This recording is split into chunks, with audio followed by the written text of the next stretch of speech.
Na perspectiva do marketing relacional, nós agimos essencialmente sobre a relação, ou seja, mas agimos essencialmente sobre a relação na perspectiva de um consumidor, na perspectiva de um fornecedor, na perspectiva de um acionista, na perspectiva de um investidor. Nós aqui, no Dharma Marketing, estamos a pensar na perspectiva do ser humano, não é? E quando pensamos no ser humano, temos que pensar de uma forma integral. Não podemos ver unicamente na perspectiva do que é ser agilizador do próprio negócio. E não estamos a falar de nada que seja novo, não é? Porque eu recordo que este era um tempo, há 50, 100 anos atrás, em que as pessoas pensavam no coletivo. As empresas, as fábricas tinham associações, tinham equipe de futebol, tinham refeitório, tinham uma creche, tinham uma série de coisas que de algum modo davam um corpo, um grupo de pessoas. E tinham essencialmente uma consciência que se perdeu, que é a consciência de honrar a sua palavra, de honrar os seus mestres. Portanto, estamos a falar de palavras que foram sendo perdidas, mas que de algum modo estão na consciência da maior parte de nós. Elas existem, todos nós nos lembramos, quanto mais seja do que era honrar a palavra na versão dos nossos avós, do que valia a palavra um aperto de mão. E nós temos essencialmente que ir buscar esses exemplos para nos sentirmos realmente mais realizados dentro das empresas e podermos estar mais tranquilos, porque de facto toda esta insegurança passa exatamente por isso. Não sermos capazes de ter um sítio certo para partir, não temos um conjunto de valores que nos possibilitem, dentro das empresas e fora das empresas, que nos possibilitem encarar o futuro com alguma tranquilidade, com alguma confiança, porque de facto nós perdemos a segurança em relação a tudo. E nos negócios aquilo que há de mais importante é, por um lado, a proximidade, e isso tem a ver com a relação, mas também que o negócio esteja fundamentado na questão da segurança e da confiança entre as partes. E isso perde-se porque, essencialmente, nós começamos ou perdemos esta ideia, que é uma ideia que continua a ser funcional em outras partes do mundo, perdemos esta ideia de cuidar a relação de negócio, que interessa é o resultado. Desta vez fui com este parceiro, mas para a próxima vamos ver. Não, se nós queremos alimentar uma relação, temos que o fazer de uma forma continuada, da mesma maneira que o fazemos em nossas casas. Nas empresas passa-se exatamente a mesma coisa, mas é sempre uma questão de ponto de partida. Tem aquela história, que é uma história mais do conhecida, que é o monge zen que vai passear numa obra e pergunta a um primeiro pedreiro que encontrou: então, o que é que estás a fazer? E ele diz: estou a partir pedra. E mais à frente pergunta a outro pedreiro: então, o que é que estás a fazer? E ele diz: ganho o meu sustento. E já desesperado, mais à frente pergunta a um outro pedreiro: tu o que é que estás a fazer? E ele diz: eu estou a construir algo grandioso, estou a construir uma catedral. Isto significa que sempre que nós entramos na porta de uma empresa, tudo depende de nós. Depende de mim eu estar a construir algo grandioso ou estar ali unicamente à espera do meu salário. Naturalmente que as pessoas não têm esse entendimento de partida, isto é um problema de escola. E um problema de escola, e qual é que é o problema da escola? É a questão dos valores, a consciência que de facto somos todos tripulantes, nós não somos viajantes da nave espacial Terra. Não é? De facto, dentro das empresas nós temos que ter valores pelos quais estejamos dispostos a morrer, senão não vale a pena lá estar.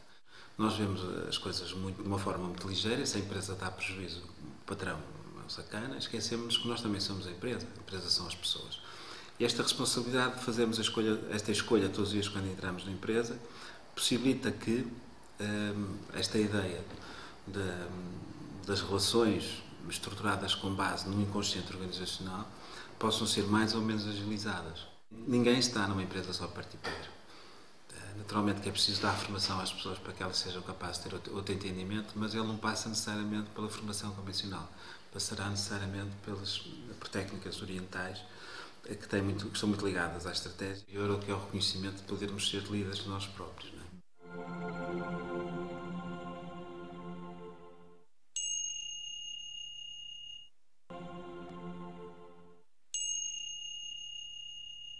Não, há aqui uma ideia de inconsciente organizacional, ou de gestão de inconsciente organizacional, ou seja, a espiritualidade é uma produção, portanto, pode ser gerida, quer dizer, a responsabilidade não é uma mera contemplação.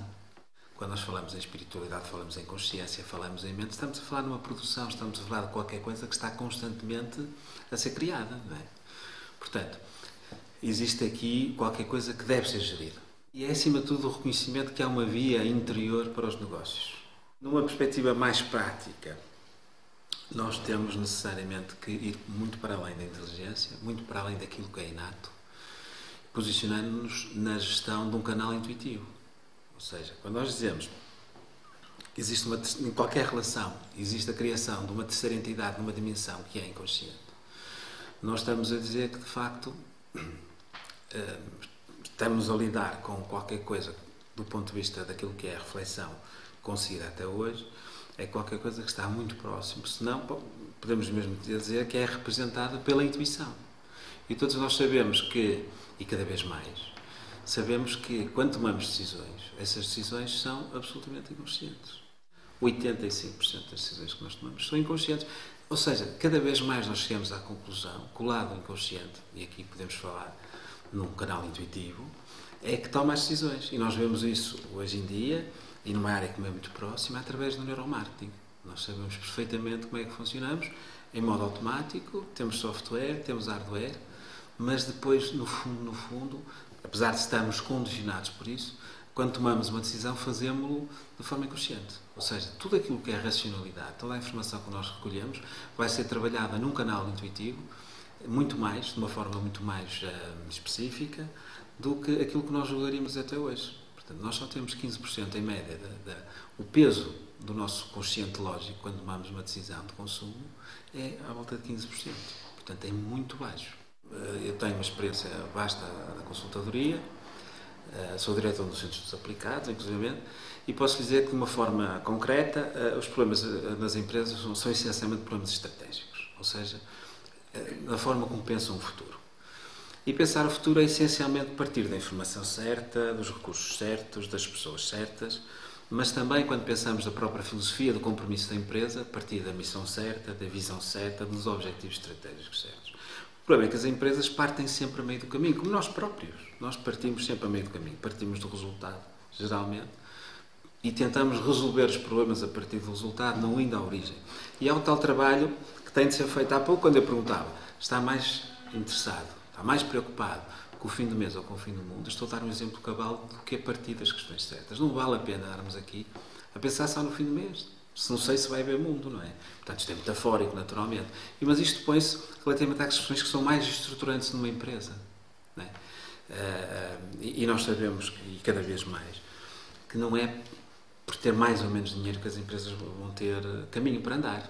Não é? Vão depender dos recursos humanos, da forma como elas se fundam em determinado tipo de valores. Estamos a falar de crenças, não é? Em determinado tipo de crenças.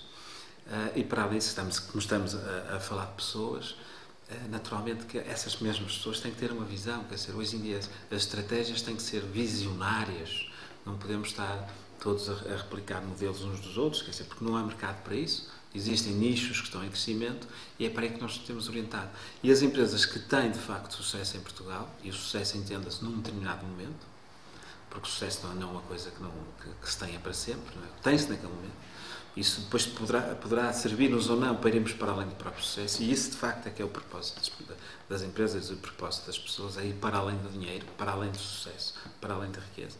Porque aí é que, de facto, nós encontramos o que é a realidade, o que é, de facto, o sentido da própria vida, porque repare-se que nós, a partir de uma visão certa, é eu dizer, nós chegamos ao mundo de mãos vazias e partimos de mãos vazias. Então, que sentidos tem eu estar-me a preocupar tanto ou viver exclusivamente para ter nas mãos qualquer coisa? Não é? Portanto, quer dizer que não, as empresas têm também que seguir este entendimento do que é a própria vida e mudar completamente a sua própria filosofia, orientar-se para uma responsabilidade que tem que estar muito mais próxima do que são os seus colaboradores, do que são os seus clientes, os seus consumidores, os seus fornecedores e por aí fora. Não é?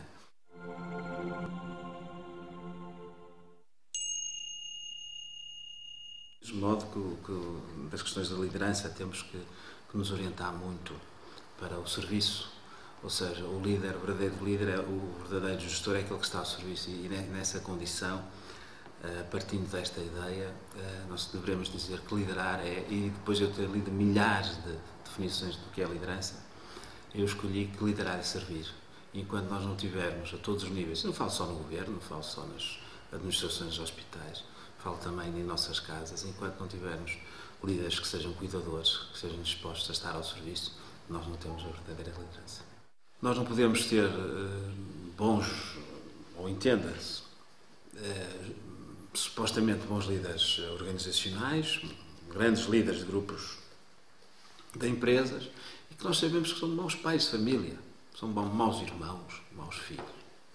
Isto é tudo uma questão de ponto de partida, de onde é que nós partimos. Aqui há uns tempos encontrei um amigo meu que já não via há muitos anos. E ele perguntou-me, então o que é que tu fazes? Eu disse, olha, tento ser bom pai, tento ser bom irmão, ser bom amigo. E ele interrompeu-me e disse, opa, essa tal de brincadeiras, lá o que é que tu fazes?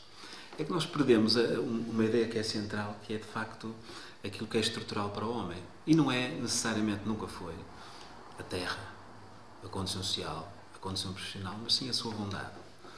Aquilo que nós não damos valor nenhum já, que é o ser genuíno. Não é? O ser humano tem que ser genuíno.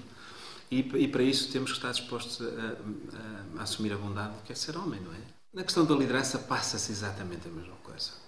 O que acontece é que as pessoas servem-se essencialmente de modelos, que são modelos que vamos buscar aos Estados Unidos, que vamos buscar à Inglaterra. Papagamos nomes de pessoas que não conhecemos, nem nunca vamos conhecer, nem sabemos se existem, mas lemos muito os livros deles e citamos-los muito. O português vai trabalhar, seja para onde for, e é organizado e desde que seja bem liderado, eu acho que o português, de facto, tem condições muito para além daquilo que nós imaginamos. Portanto, uma questão de liderança e depois também de partirmos das questões dos valores, de crenças que sejam estruturantes para toda esta organização, ou seja, que permitam, para além da partilha de meios, ou seja, do trabalho que é feito em equipe, também haja uma partilha de fins, ou seja, que as pessoas sejam remuneradas também nesta perspectiva, para se sentirem, de facto, como integrantes de uma determinada organização. E depois há uma outra situação que é estrutural e que nós esquecemos, de que nós nos esquecemos de uma forma inconsequente, que é nós não temos questões de que partimos. Dharma quer dizer, para os budistas, quer dizer partir das questões certas, fazer o que é certo.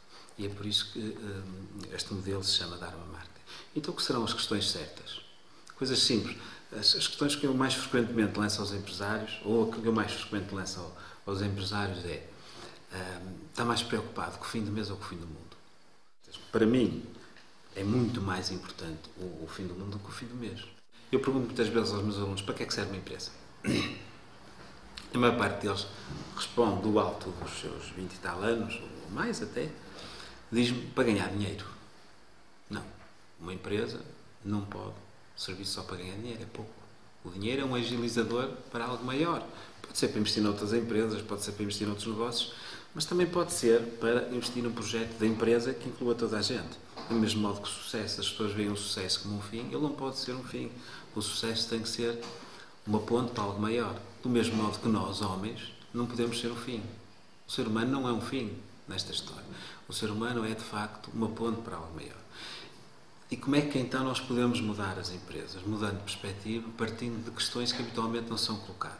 Neste momento, quando as pessoas dizem, mas o que é que existe de alternativa ao sistema capitalista? Muitas coisas, muitos modelos. Eu com alguma frequência faço a apresentação daquilo que é chamada Mudaraba, que é a banca ética islâmica, que existe em diversos países, é inclusive financiada pelos próprios governos islâmicos, onde nós temos uma banca que é ética, que é cívica e que não cobra juros. O que significa que há alternativas. Nós temos é que começar a ter um outro entendimento, ou seja, os modelos que nós temos de seguir, ou aqueles modelos que nós temos que tomar como exemplos, terão que ser outros, e não os Estados Unidos, não a Inglaterra, não a França.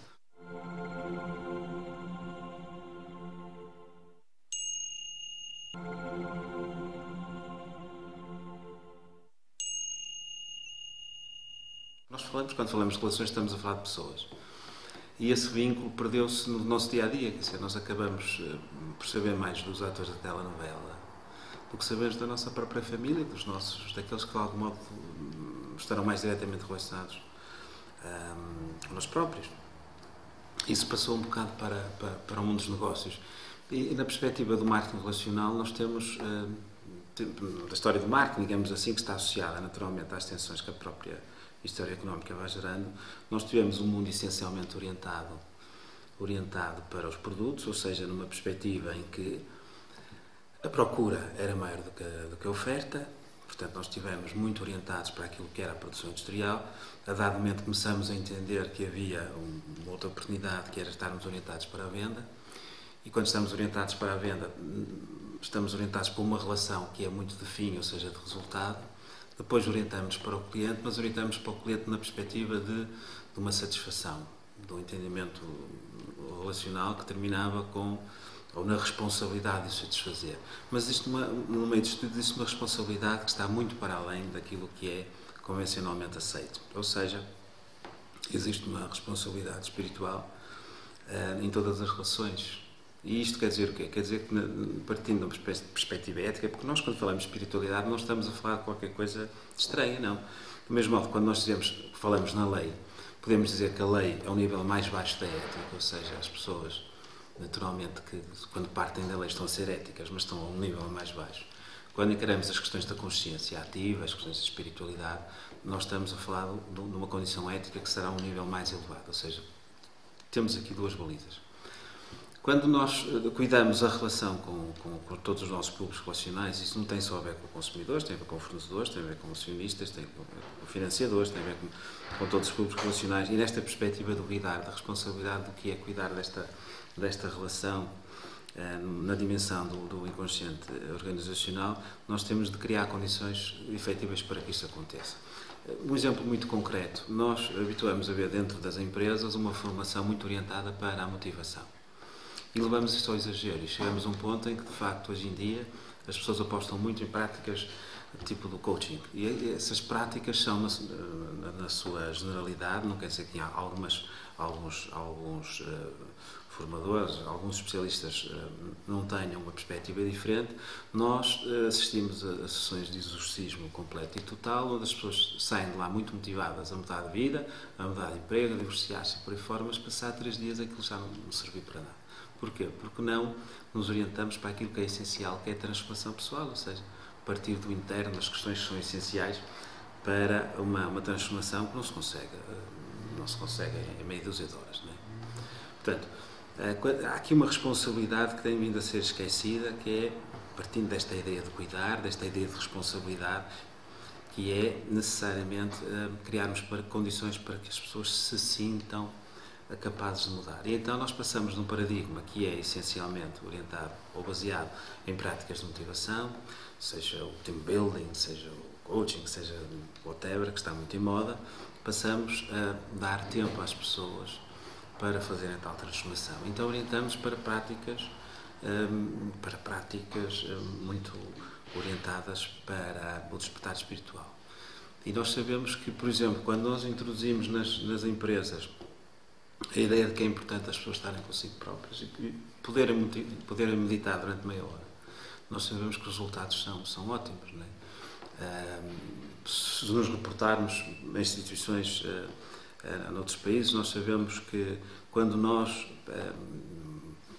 damos a par da ginástica, a par da massagem, a par daquilo que é hedonismo, que podemos encontrar em qualquer spa, quando nós propiciamos condições para as pessoas fazerem este trabalho de desenvolvimento para além do convencional, ou ao nível de uma outra consciência, ao nível da espiritualidade, ou um nível mental mais ativo, nós sabemos que os resultados são de maior integração, muito maior consciência de grupo, uma outra paz, uma outra tranquilidade, e só essa, de facto, é que nos permitirá realizar um trabalho em consciência, ou seja, dando sempre o melhor exemplo.